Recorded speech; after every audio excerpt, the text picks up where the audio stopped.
Здравствуйте. Вначале, как всегда, коротко о последних новостях столицы нашей республики. Начну, пожалуй, с политической новости. Депутаты Госсобрания сегодня все-таки закончили рассматривать вопрос, ситуацию, которая складывается вокруг имущественного комплекса Якуталмаза в связи с иском Росимущества к нашей республике в арбитражном суде. Напомню, что накануне президент Штыров рекомендовал депутатам не касаться этого вопроса с тем, чтобы, скажем так, не создавать излишних напряжений при рассмотрении в арбитражном суде всего этого вопроса. Но депутаты решили, что они обязаны не стоять в стороне и активно воздействовать на этот процесс. И однако, когда сегодня они уже принимали постановление по этому вопросу, то неожиданно отклонили поправку, которую предлагала в проект постановления депутат Зоя Корнилова. Она предлагала образовать специальную депутатскую группу и направить ее в Москву для встречи с министром финансов Алексеем Кудриным, с тем, чтобы, так сказать, активно как раз воздействовать на этот процесс. Так вот, эта поправка не прошла. До 2013 года Якутский госуниверситет получит из бюджета нашей республики больше 1 миллиарда рублей. Напомню, что в этом году Первый Якутский университет празднует 50-летний юбилей, и это такой подарок властей нашей республики к празднику. Большая часть этой суммы будет направлена на капитальное строительство, это больше 800 миллионов рублей. А кроме того, деньги предполагается израсходовать на повышение качества обучения студентов, но также на различные исследовательские работы. Статус муниципального образования село Маган Госсобрание нашей республики намерено рассмотреть в сентябре месяце на очередной сессии. Об этом сегодня заявил спикер Тимофеев. Он напрямую при этом не говорил, но, в общем-то, подразумевалось, что этот статус будет приведен в соответствии с решениями Конституционного суда нашей республики, а также Верховного суда России. Напомню, что обе судебные инстанции признали, что муниципальное образование в селе существовать с 1 января этого года не может, и что Маган на самом деле является частью города Якутска. А теперь давайте обратимся к другим проблемам нашего города. И прежде всего начну, наверное, с самой затяжной, может быть, не очень выигрышной, но тем не менее актуальной. О том, каким образом город готовится к отопительному сезону Нового года. И кроме того, как власти столицы нашей республики намерены решать жилищные проблемы горожан. В данном случае я имею в виду, как быстро будут исполняться судебные решения по гарантиям прежней администрации и нынешней мэрии, а также как мэрия намерена воздействовать на жилищные пирамиды, которые, грубо говоря, кинули достаточно большое количество якутян. На этой неделе председатель правительства Республики Саха-Якутия провел совещание по подготовке к городу, где мы доложили следующее. Подготовка города идет примерно по 3 направлениям, которые отрабатываются. Первое направление – это подготовка к зиме и источников тепла. Подготовкой к зиме источников тепла занимается у нас, как мы знаем, теплоэнергия. Это муниципальное унитарное предприятие, занимается Якутская ТЭЦ, то есть Якутскэнерго, и еще отдельные собственники котельных, которых у нас всего в городе котельных более 300. Да? Из них, порядка 30, там с небольшим, находятся на балансе муниципального унитарного предприятия теплоэнергии, а остальные находятся на балансе разных организаций. Да? Сейчас мы эти котельные принимаем в муниципальную собственность, часть, а остальные останутся, как у ЕНЦ, у КЭЧ и прочее, они останутся у тех собственников, кто есть. Подготовка муниципальных котельных идет нормально, в плановом режиме, деньги есть, материалы выделены, бригады есть, они к работам приступили. То есть опасаться по части подготовки к зиме источников тепла оснований нет. То есть здесь работать планово, нормально, все в рабочем режиме и все идет в пределах графика. По подготовке города, если говорить в части капитального ремонта, здесь у нас проблемы, конечно, имеют место быть. Они связаны с несвоевременным проведением конкурса. Конкурс был окончен буквально всего лишь несколько недель тому назад, буквально в начале июля. Сейчас поставлена задача о том, чтобы в ближайшие дни, на этой неделе, окончить полностью договорную кампанию по заключению договоров на проведение капитального ремонта, чтобы на той неделе все подрядчики, кто будет заниматься ремонтом жилого фонда, они чтобы полностью подготовили и получили необходимый материал для производства капитального ремонта. И те, у кого материала нет, чтобы они получили деньги и закупили этот необходимый материал, с тем, чтобы к концу той недели добиться, чтобы все 100% как бы, объектов, на которых должен идти капитальный ремонт, чтобы уже работы начались. Вот мы сейчас перед собой ставим эту задачу. На сегодняшний день работа идет примерно на 50% объектов, на которых должен вестись капремонт, то есть только на половине. А можно сравнить, скажем, если график ремонта капитального этого года, прошлого года отставание сколько может составить? Как бы от прошлого года практически не отстаем. Единственное, что по началу работ мы отстаем, да, безусловно, да. А вот по количеству выполнения мы идем примерно как в прошлом году. Особо не отстаем. Тревожит лишь тот факт, что поздно к работе приступаем, и что вот сегодня лишь половина как бы, вот, объектов в работе. Но я думаю, что за неделю ситуация исправится. У нас все к работе приступят, и тогда как бы вот и время еще есть, по крайней мере есть уверенность, что к окончанию вот, подготовки к зиме есть полная возможность все работы выполнить и как бы сдать в срок. И третье направление, которое сегодня ведется, у нас были сложности по передаче жилых домов, это от управляющей компании к другой управляющей компании.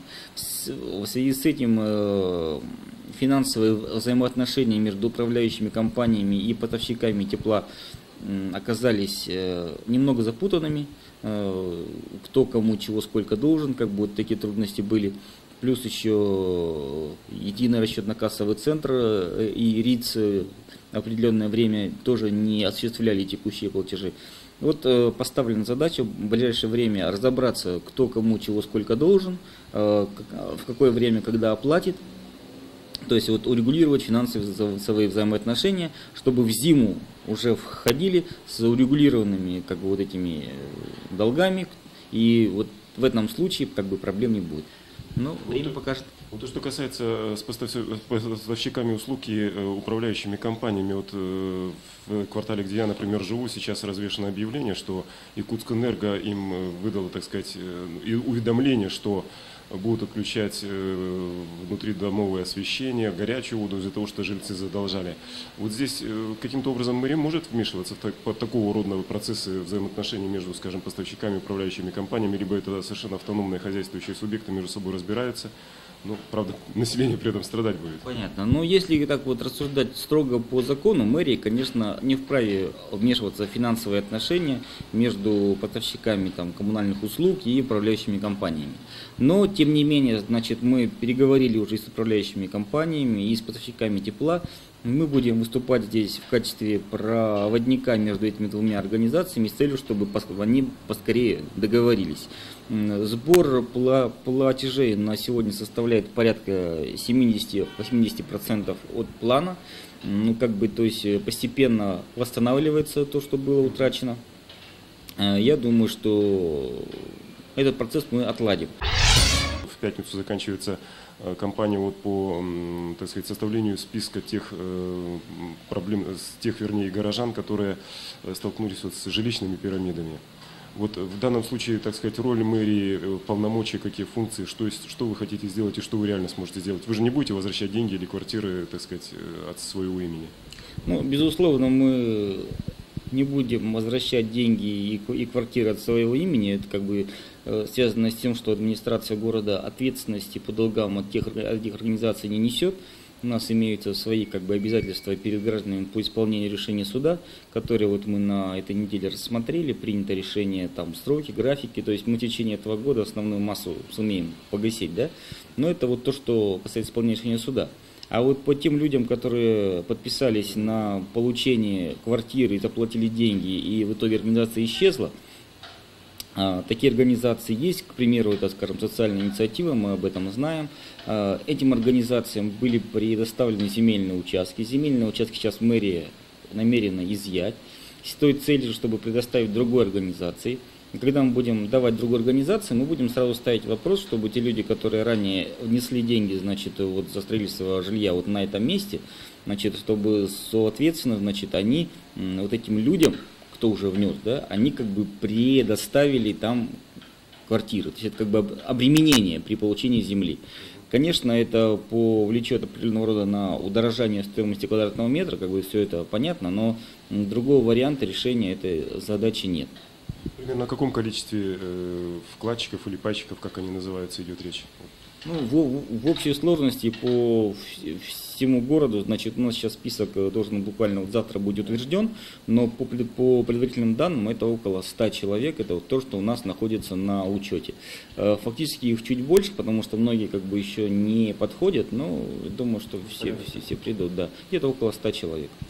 И вот все-таки в развитии вопроса, который вы затронули, я имею в виду взаимоотношениях вот с должниками, вернее не с должниками, а с теми, кто ждет квартиры от мэрии, вот по гарантийным письмам и так далее, по судебным решениям, одним словом. Вы сказали, что в принципе в основной массе свою решите эту проблему. Это сколько сейчас их остается и сколько их будет в конце года останется все-таки? Значит, на сегодняшний день у нас определено порядка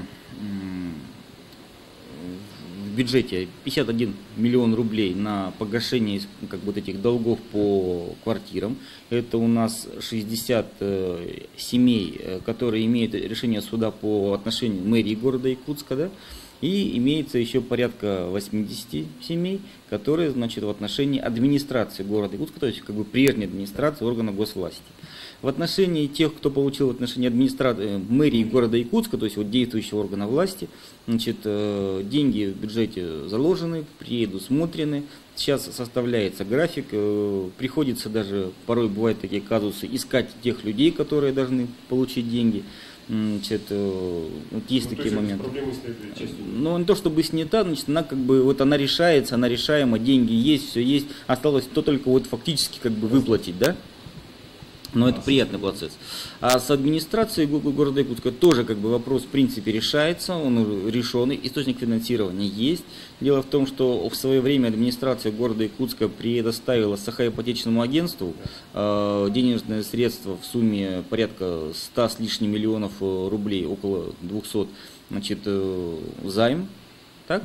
Значит, эти деньги у нас по графику должны возвращаться. Мы как бы отработали с Сахаипотечным агентством, что они эти деньги будут возвращать как квартирами, которые сразу отдадим на погашение долгов, так и, соответственно, значит, мы отдадим деньгами. Они будут как бы и деньги оплачивать. В этом году Сахаипотечное агентство должны нам вернуть порядка 80 миллионов рублей. Значит, это предприятие от своих обязательств не отказывается, они подтвердили их. И вот сегодня уже с первыми людьми идет процесс, они выбирают квартиры с тем, чтобы получить в счет взаимозачета. То есть вот такая работа уже сегодня идет. Но если 80 миллионов рублей не возвращают, то практически они как раз вот эту свою задолженность перед бюджетом ликвидируют. То есть и на 80 семей хватит. Ну, я думаю, что почти хватит. То есть там останется какое-то вот определенное количество людей, как бы неисполненное. Сколько это будет ясно, исходя из стоимости квартиры и так далее. Но как бы принципиально этот вопрос тоже решается, такая возможность есть. Ну, какие-то остатки, но они не столь большие, они как бы перейдут на будущий год и будут исполнены в будущем году. Ну и продолжая как бы тему жилья, скажу еще одну новость. Мэрия считает, что она должна будет помочь компенсировать расходы 67 примерно горожан, дома которых пострадали в паводок, весенний паводок этого года. Напомню, что речь прежде всего идет именно о ремонте, а не о новом строительстве. На сегодня, пожалуй, все. До свидания.